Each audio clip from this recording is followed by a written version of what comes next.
Todo acá lo financiaban los ganaderos, y los tales terratenientes. Nos argumentaban que era que para protegerse de esas tales guerrillas, que eran los que tenían el poder. Viejo mano, lo que llegó al fracaso, de esa forma uno prefiere vender barato y no salir corriendo de por acá, antes de que le quitaran la vida a uno, o a los chinos, o a mi vieja. Bueno, lo que hemos escuchado muestra cómo entre los años 80 y 90 la violencia rural se convirtió en el principal obstáculo para cualquier intento de reforma agraria. En medio de este panorama, el Estado buscó una nueva alternativa y fue así como la Ley 60 de 1994 se dio origen al Instituto Colombiano de Desarrollo Rural, INCODER, que reemplazó el antiguo INCORA. Sin embargo, su implementación no fue sencilla. El país aún enfrentaba desplazamientos, presencia armada en los territorios y una profunda desconfianza hacia las instituciones. Ministra Lisset, usted que conoce de cerca el funcionamiento de estas entidades, ¿cómo se proyectó el INCODER dentro de la política agraria y qué tanto logró avanzar en la redistribución de la tierra?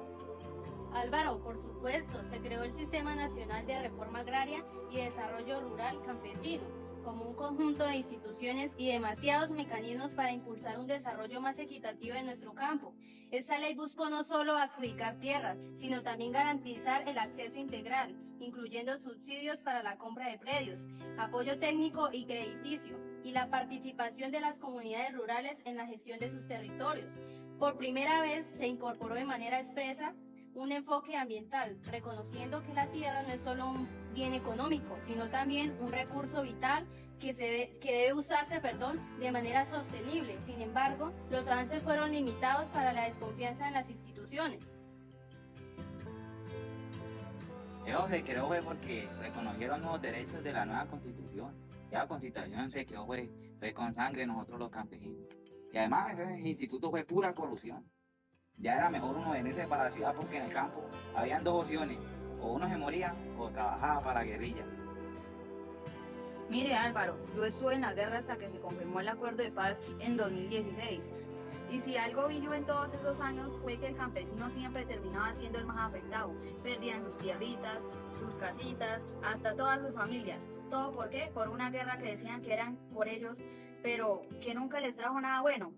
Cuando se firmó el acuerdo y como primer punto se hablaba de la reforma rural integral, de devolver las tierras y darle las oportunidades al que trabajara. Y aunque yo no firmé ese proceso porque no hacía parte de las guerrillas, fue en ese momento que tuve la valentía para dejar de ser paraca. Bueno, es bastante importante lo que acaba de decir la Barbie.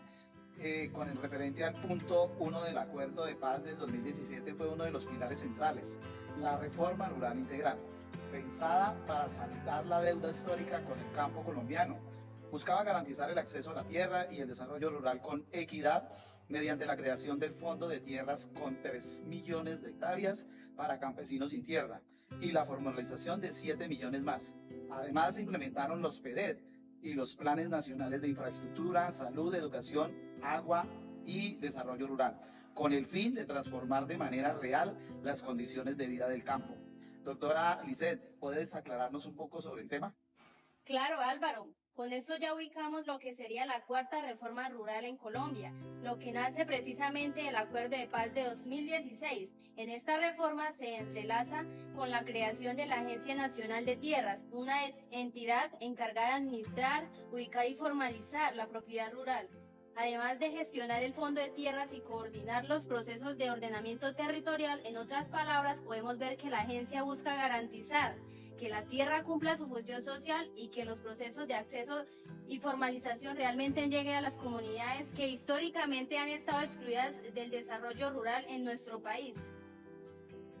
Bueno, escuchándolos atentamente, en resumen, este punto de la reforma rural e integral, de acuerdo con el proceso de paz, se componen de 3 grandes ejes. El primero, el acceso y uso de la tierra, que busca entregar y formalizar terrenos a campesinos que no los tienen o los poseen sin título, garantizando seguridad jurídica y productiva. El segundo, los programas de desarrollo con enfoque territorial, que son los famosos PEDET, pensados para las zonas más afectadas por la violencia y la pobreza, con proyectos que impulsan vías, educación, salud y participación comunitaria. Y el tercero, los planes nacionales de reforma rural e integral, que coordinan acciones en todo el país para mejorar la infraestructura rural, la asistencia técnica, el crédito, el agua y el bienestar en el campo colombiano. Todo esto en conjunto representa el esfuerzo más reciente por saldar una deuda histórica con quienes han vivido, trabajado y resistido en el territorio. Pues este ejercicio lo viene haciendo la Agencia Nacional de Tierras, como bien lo dijeron anteriormente. Esperamos pues que este proceso nos haya dejado algún conocimiento. Pues don Gabriel, ¿usted qué piensa de eso? Sí, Álvaro, así me he podido ver algunos resultados. Me lograron entregar una tierrita donde pude cultivar, trabajar y sostener a mi familia. No ahorra todo lo que vivimos, el dolor de la guerra, pérdida, o a veces ni compensa los años de desplazamiento y sufrimiento que sufrí. Pero al menos uno siente que algo de todo este esfuerzo y dolor empieza a retribuir y a llenar todo ese vacío que una vez sentí. Mire Álvaro, yo sé de buenas fuentes que aunque la guerra en el país no se ha acabado, por lo menos ya no se extienden tanto como en otros años.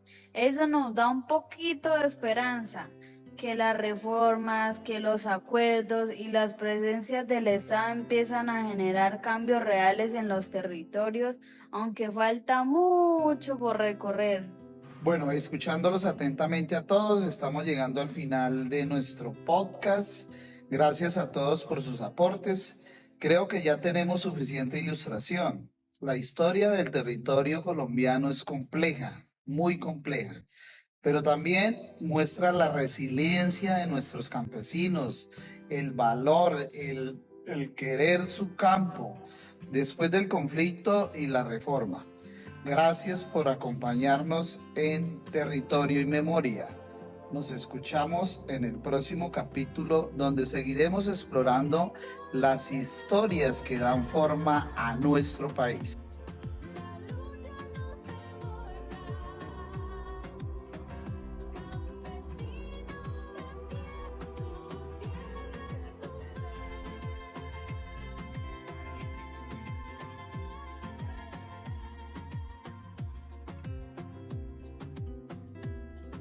Caminos marcados por sangre y fuego, desplazamiento que arrasa el sosiego, la reforma prometida,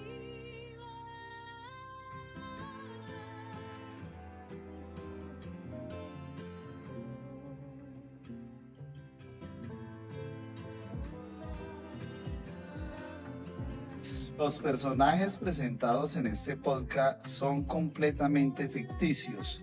Cualquier semejanza con personajes reales, vivos o fallecidos, es pura coincidencia. El contenido aquí creado tiene un propósito exclusivamente ilustrativo y educativo, orientado a hacer el diálogo más dinámico, entretenido y comprensible para el público, sin que ello implique una representación real de hechos o situaciones específicas. A nuestro profesor de Historia de la Administración, un saludito a Said Jiménez.